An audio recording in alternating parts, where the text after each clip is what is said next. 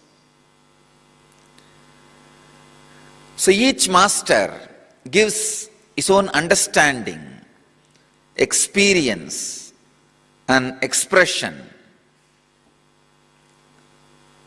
But still, the original sutra remains as pure as it was expressed by Patanjali. Tat api bahirangam nirbijasya. I'll try to give my own understanding, my own experience on this truth. Till last sutra, Patanjali was explaining how yama, niyama, asana, pranayama, pratyahara, dharana, dhyana, samadhi, these 8 are deeper than the earlier ones. Yama is understanding about the law and the power which executes the law.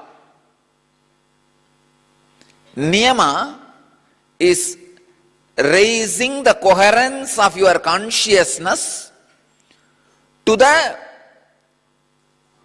cosmic consciousness.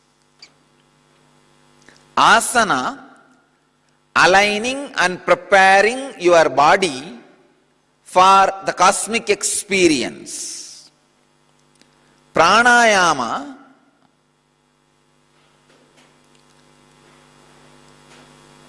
aligning and elevating the life energy in your system through the proper life breath process. Pratyahara, withdrawing from the things which distracts you from the cosmic experience. Dharana, centering on the great truths which leads you to the cosmic experience. Dhyana, merging or becoming one with that cosmic experience. Samadhi, completely experiencing the non-return zone, the space where you do not get separated or you do not come back. Patanjali was explaining in all these sutras how every step is deeper than the previous one. As I was telling yesterday, the difference between pratyahara and dharana is not just quantity, it is qualitative. Please understand. Do not think if you do 2 hours of pratyahara, it can lead to dharana by itself. No. Pratyahara and dharana are not just quantitatively different, they are qualitatively different.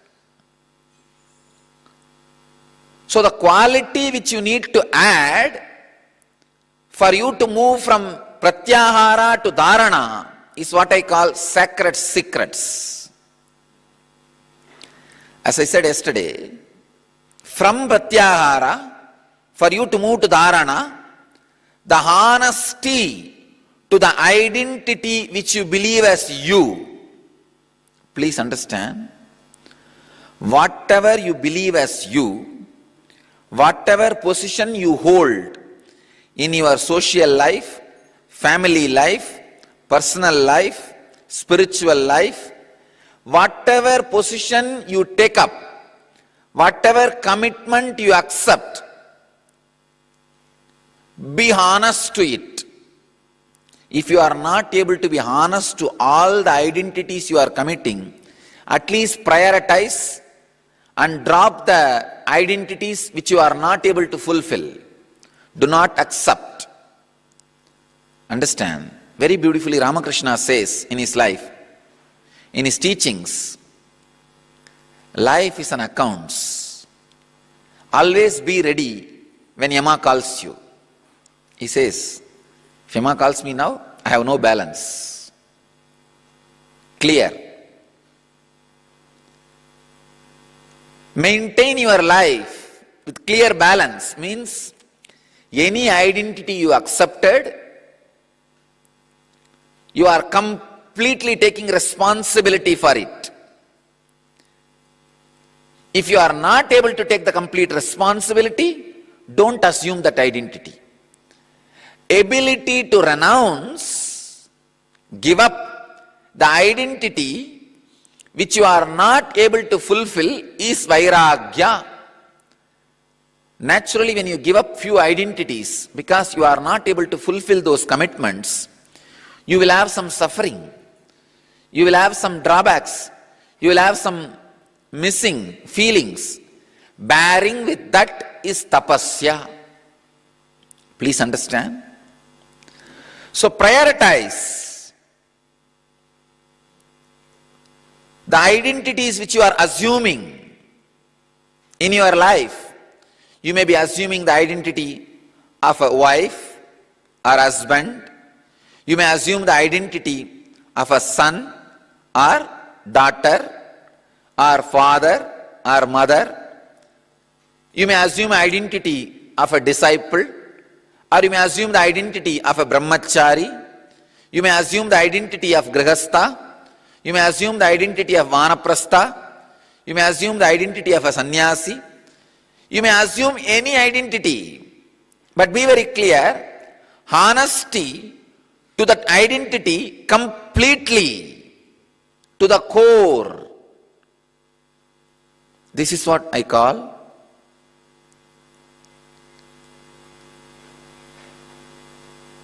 the sacred secret.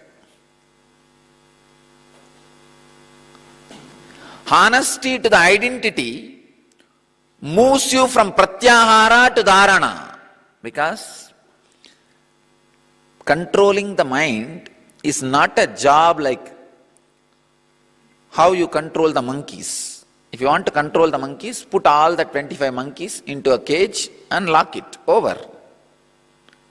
But controlling the mind is not like that, because mind cannot be shut down if it is put in cage or prison. I tell you, mind is so vast. For it to be shut down, the whole life has to be altered.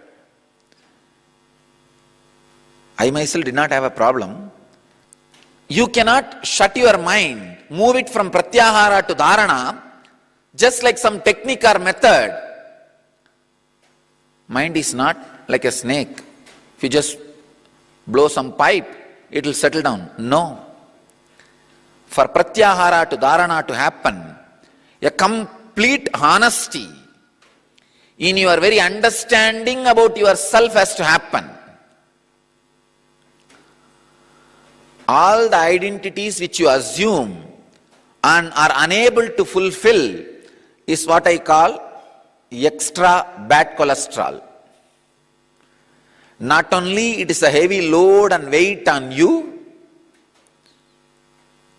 it is dangerous for your very life.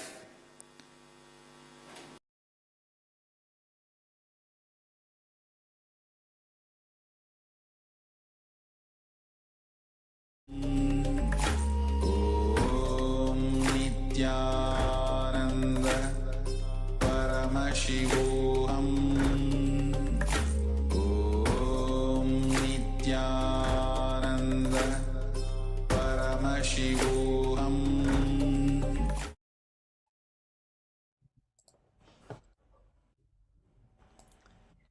Yes.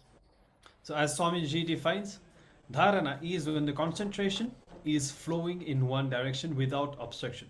So the word dharana means the capacity to contain, the capacity to become a womb.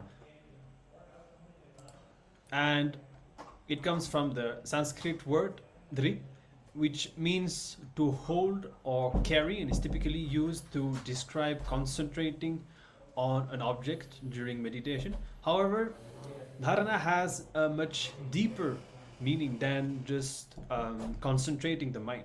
Dharana is the science or and the ability to project anything that we want and to enjoy that. So grounding oneself in the identity of Paramashiva by cognizing that anything perceived is the divine. This is also considered dharana. And it means centering ourselves on the great truth that lead to the cosmic experience. When you are aware, what the mind expresses is creativity, and it creates your life. So when we have awareness inside, by now we all have learned how the thoughts and whatever happens inside us creates our reality. But with awareness, then we have control on what goes on inside us, and we can decide what kind of thoughts we want to cherish, and we can create whatever we want in our life, or we can even remove negative experiences. We can decide what we are going to experience with awareness. So when you are in dharana, it not only manifests the life or whatever you want, whatever you desire, but also on whomever you want. So when you fall unconscious, whatever your mind expresses is called dream, from unconsciousness. But when you are conscious, in a conscious state, whatever your mind expresses is called creativity. So when you're raised to the superconsciousness, and whatever your mind expresses, that is called higher worlds, and that capacity is what is called dharana. So we can take a few moments to reflect on these three levels that Swamiji introduces here: the unconscious level, the conscious level, and the superconscious level. So when we are unconscious, all the negativity and the patterns that go on inside us, this chaos, negative thoughts and all that gives birth to negative incidents, limitations, suffering, and whatever in our life. Now when we become conscious with awareness, naturally we understand how we create things, situations, how we sustain them, and we can change that by attending to the source inside us. Then when we become super conscious, that same ability that we develop through this process of dharana becomes the ability to access higher dimensions of the universe and higher worlds. So when we enter into the dharana through the Kundalini awakening process, that will be done by Supreme Pontiff of Hinduism during the darshan time, whatever we express in our mind, it start manifesting in our life. So this is one of the signs you can always use to manifest the kind of reality you want to have in your life. Through dharana, you become a kalpatru, a wish fulfilling tree. So when you know the science of dharana, you have become kalpatru. Whoever asks, whatever they ask, just like that, you can always have that in the space, that habit, you will have it, or it will happen. That very space of that blessing, whenever you go on blessing people, it will just start manifesting. That is the power of dharana, that is the benefit of being in the space of dharana. So we are going to be working on some of the kriyas which will help us to manifest or learn more this technique of manifesting dharana in our life. So in this process we'll get empowered, and this is one of the mystical technique revealed by the Supreme Pontiff of Hinduism, and it will help you penetrate into others' consciousness so that they will listen to you, and all this will happen beyond your logic.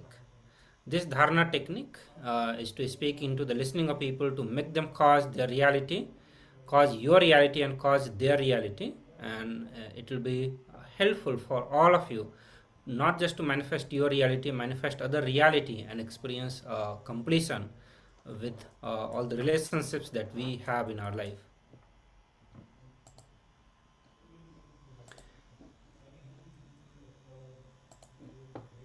So the first step, you'll be choosing one person into who is listening, you want to speak. One person who is reality, you want to cause. Okay, so you can think and you can decide, just choose one person whose reality you want to cause. So what does it mean to cause somebody's reality? It means it could be providing a solution for a problem that they are facing, or it could be that you enrich them to attend Paramashivoham and to manifest, the best things in their lives. So causing someone's reality is basically, we could say, helping them either to achieve what they want or solve their problem, raising them to the next level. So it is when you are able to impact somebody's inner space. That is why we were saying before that through this process you will be able to influence or to cause someone beyond their logic. So it's not a game of words, just arguments that we are going to be doing here. The science of causing is dharana, which means that it's about the space that you create inside. Okay, so just you can choose one person, someone who you'd be able to reach out now, and decide on the instructions or the ideas that you want to speak. So you can pen down the exact words, have a kind of a script that you are going to be telling them. So depending on that person's situation, be it the problem or the desire that they have, what kind of solution or powerful cognitions you are going to present them, and then pick up the mirror. So when you're not actually going to call the person right now, first you are going to be doing that in the mirror. Just invoke the person inside the mirror and see into that person's third eye. So when you visualize that person in the mirror, see into their third eye as you send the words directly into their consciousness. Okay, that's why we were saying it's a very mystical process.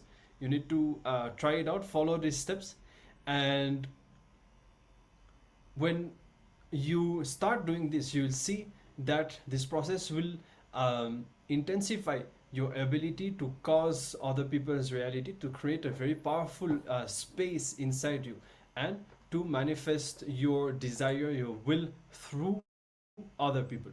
All right, so if you have any doubt or question, you can let us know in the Zoom chat. Otherwise, let's begin this exercise.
Yes. So we come to the end of this exercise, experiencing the Dharana Kriya, one more yogic process, yogic technique that we can all add to our repository of all the techniques that we have learned in this program and that we can continue to practice even after that. Anytime that you want to create a powerful space to cause either your reality through someone or to cause someone's reality, you can use this technique.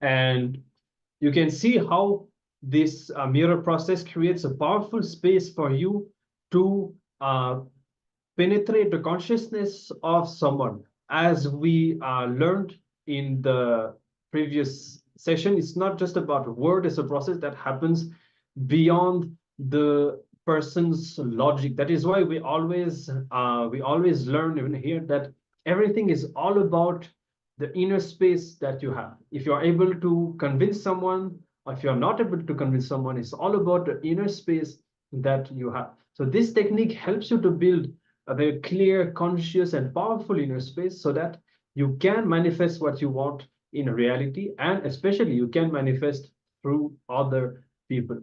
All right. So as you see, this science of yoga that we are learning is much more than just a physical process, learning physical postures and so on. The Swamiji reveals the real fruit, how we can use this yogic science to break all the limitations, and especially for an immediate experience, immediate benefit in our lives. So we don't need to continuously practice for years in order to see the result happening in our life. Okay, so let's now continue, and we'll be having our next round of the power manifestation. So you can all get ready, as today we are practicing the power of body sculpting. You can continue to play with this power.